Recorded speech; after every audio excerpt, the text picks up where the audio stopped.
இது சங்கீத திருநாளோ, ஒரு சந்தோஷம் வரும் நாளோ. தாலியே தேவையில்லை, நான் தான் பொஞ்சாதி. தவிக்கிறேன் தவிக்கிறேன் மயில் போல பொண்ணு ஒண்ணு ஒளியிலே தெரிவது நீலையா.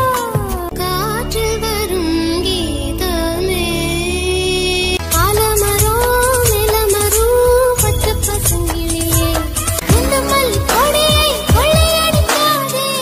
சின்ன மனசு மனசு ஒன்னு நினைச்சு நினைச்சு தான் காத்திருக்க. நதியோரம் வீசும் தென்றல்